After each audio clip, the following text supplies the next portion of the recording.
Hi friends, मैं चंदन राज। आज हम बात करने वाले हैं फीडिंग प्रॉब्लम्स के बारे में जो बच्चों में, इन्फेंट्स में देखने को मिलता है। तो हम लोग को जानना है कि जो डिफरेंट प्रकार के जो फीडिंग प्रॉब्लम्स हैं वो क्या क्या होते हैं और किन किन कारणों से होते हैं और इसके लिए हम क्या प्रिवेंशन कर सकते हैं जिससे ये प्रॉब्लम्स, जो फीडिंग प्रॉब्लम्स है, वो बच्चों में देखने के लिए ना मिले।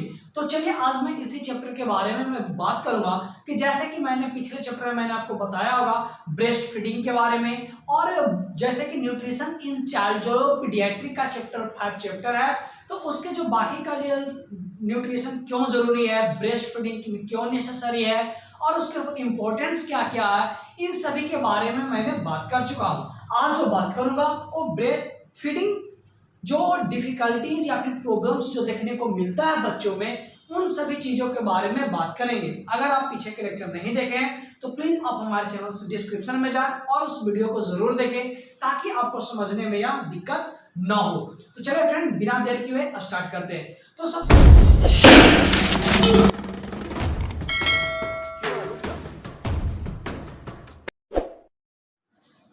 पहले हम ये जानते हैं कि फीडिंग प्रॉब्लम्स कहते किसको हैं। तो जब भी मदर जब अपने बच्चों को मिल्क पिलाती है, फीड करवाती है, तो उस टाइम में जो बेबी में जो प्रॉब्लम्स देखने को मिलता है, पिलाने के बाद या फिर पिलाने से पहले या फिर पिलाने के एट द टाइम में जो प्रॉब्लम्स देखने को मिलता है, उसी को हम लोग क्या बोलते हैं, फीडिंग प्रॉब्लम्स बोलते हैं। उनमें डिफरेंट टाइप्स के डिजीज और प्रॉब्लम्स देखने को मिलता है। तो जैसे कि regurgitation, vomiting, suckling and swallowing difficulties, dehydration या fever, excessive cry, under feeding और ओवर फीडिंग। तो इन सभी के बारे में एक एक करके मैं बात करूंगा और सभी के बारे में या होता क्यों है, या मदर के कारण से भी होता है या फिर सिर्फ बच्चों के कारण से होता है, और इसके क्या क्या प्रिवेंशन हम कर सकते हैं ताकि ये प्रॉब्लम्स आगे चल के देखने को नहीं मिले, और यह कब देखने को मिलता है, इन सभी के बारे में मैं बात करूंगा। सो प्लीज आप हमारे चैनल में, अगर आप न्यू हैं तो प्लीज आप हमारे चैनल को सब्सक्राइब करें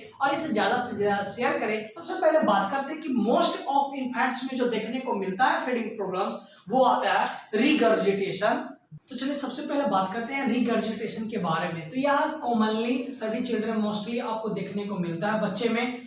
तो ये कॉमन प्रॉब्लम्स है। या क्या होता है कि जब भी बच्चा जब फीडिंग करते रहता है तो उस टाइम में क्या होता है कि स्टोमक के से क्या होता है, जो फीड होता है वो बाहर की ओर निकल जाता है विथ एयर के साथ में। तो जो उसी को क्या बोलते हैं, रिगर्जिटेशन बोलते हैं। तो उसको बोला गया it is a common problems to infants, it occurs a backward flowing of feed. मैंने क्या बोला, बैकवर्ड फ्लोइंग होना, यानी स्टोमक से को जो भी फीड है वो लिया है वो वापस आना, और from stomach along with solid air, जो साथ में खाने के साथ साथ में क्या हुआ कि जो एयर जो साथ में जो ले लिया अंदर में स्वेल कर गया, उसके साथ में क्या होता है, जो फीड होता है वो वापस जब आता है तो उसी को हम लोग क्या बोलते हैं, रिगर्जिटेशन बोलते हैं। इसको हम लोग एक और नाम से जानते हैं, उसको क्या बोलते हैं, पोसेटिंग बोलते हैं। ये बार बार क्वेश्चन पूछता है कि what is the another name of regurgitation, तो उसको क्या बोलते हैं, पोसेटिंग बोलते हैं। POSSETING, पोसेटिंग बोलते हैं।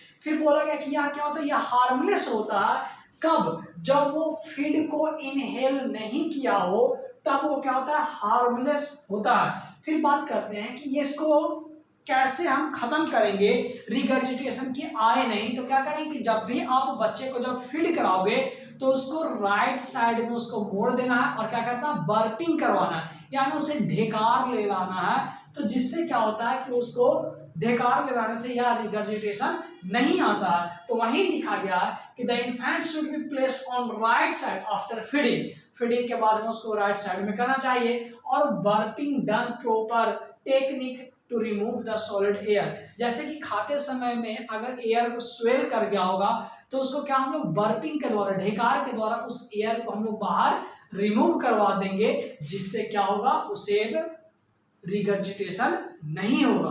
तो सिंपल से यानी कि रिगर्जिटेशन किसे बोलते हैं, बैकवर्ड फ्लो होना फीड का, स्टोमक से फीड बाहर आना, क्योंकि किसके साथ में, अलोंग विथ, किसके साथ में, सॉलिड एयर, जो एयर को जो निकला था उसके साथ में फूड बाहर आना, उसी को क्या बोलते हैं, रिगर्जिटेशन बोलते हैं। अब हम बात करते हैं वोमिटिंग के बारे में। वोमिटिंग क्या होता है? जब ओवर फीडिंग, जब ज्यादा उसे हम फीड करवा देते हैं तो जिसके कारण से क्या होता है, वोमिटिंग होता है। या जब वोमिटिंग होता है इसके साथ में एयर वगैरह होगा नहीं, लेकिन जब रिगर्जिटेशन होता है तो उसमें फीड के साथ में क्या आता है, एयर आता है। तो हम बात करते हैं it may be due to the over feeding, excessive swelling air, बहुत ज्यादा एयर को स्वेल कर जाने के कारण से, या फिर प्रोलॉन्ग्ड बर्पिंग और मे ड्यू टू पैथोलॉजिकल कंडीशन, या फिर लंबे टाइम के बाद में बर्पिंग आना, लंबे टाइम के बाद करने का मतलब ढेकार लंबे समय के बाद आना, या फिर कोई भी पैथोलॉजिकल कंडीशन के वजह से। तो इसका क्या, वोमिटिंग का अलग अलग कॉजेज है।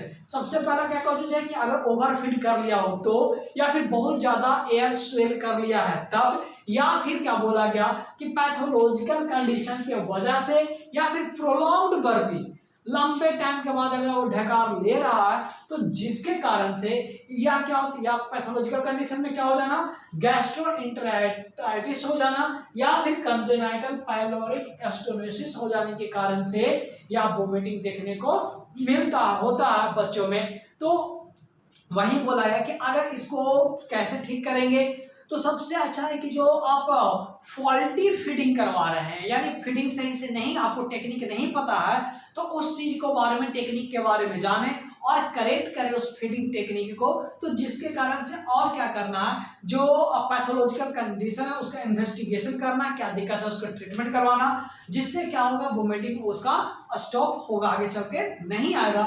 तो ये मैंने बात किया रिगर्जिटेशन एंड वोमिटिंग के बारे में। अब हम फिर बात करेंगे सकलिंग एंड स्वेलिंग डिफिकल्टी, जिसको सक करने में या फिर जो फीड है उसको स्वेल करने में दिक्कत होता है, उन बच्चों के बारे में बात करेंगे कि some units of suckling problems in first few days.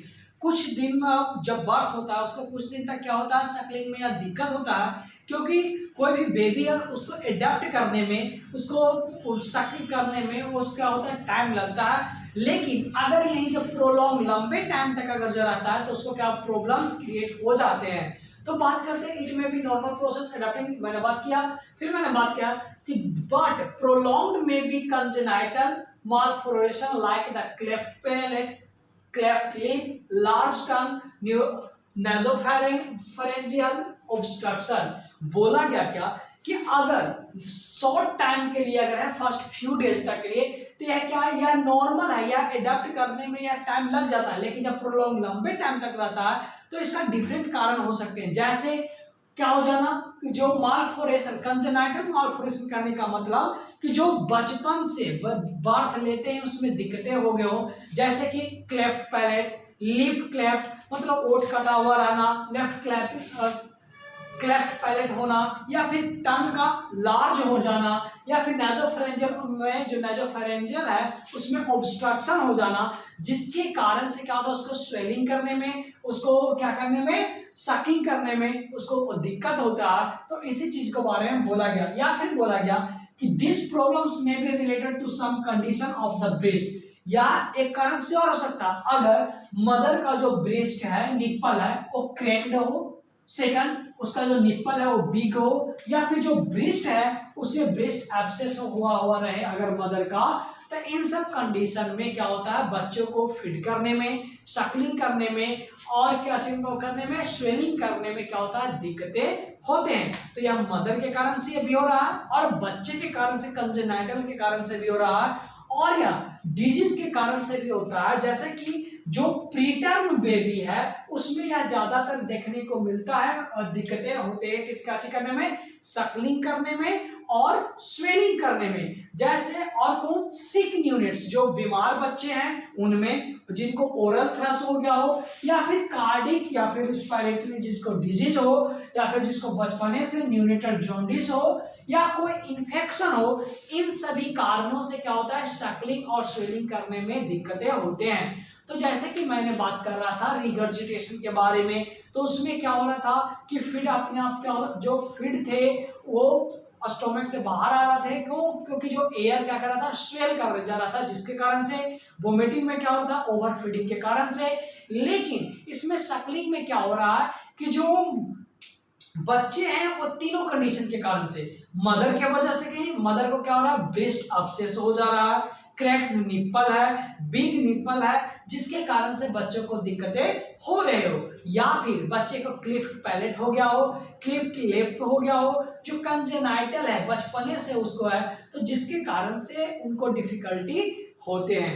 अब हम फ्रेंड्स बात करते हैं एक्सेसिव क्राइंग, कि बच्चा कब एक्सेसिव क्राइंग करता है। कि जब भी आप जानते हैं कि जब बेबी को ऐसे जनरली जब उसे हैंगर, बहुत ज्यादा भूख लगता हो, या फिर उसका जो नैपकिन्स है वो अगर गीला है, वेट है, भींगा हुआ है, जिसके कारण से, या फिर उसको थ्रस्ट प्यास लगा हो, या फिर अगर उसको एनी डिस्कम्फर्ट फील हो रहा हो, तो इन वजहों से क्या होता है, जो बेबी है वो बहुत ज्यादा क्राई करना स्टार्ट कर देता है। तो सबसे पहले जानते हैं क्या बोला गया कि excessive crying of the infants related to hunger, it may be wet napkins, thirst and any other discomfort के कारण से क्या होता है, बेबी क्राइंग करना स्टार्ट कर दिया जाता है। इन इन्फेंट्स में भी cry towards the late afternoon and evening, especially in the first 3 month. बोला गया कि जो बेबी है वो फर्स्ट 3 मंथ में इन लेट आफ्टरनून और इवनिंग में क्या करता है, बहुत ज्यादा क्राई करती है।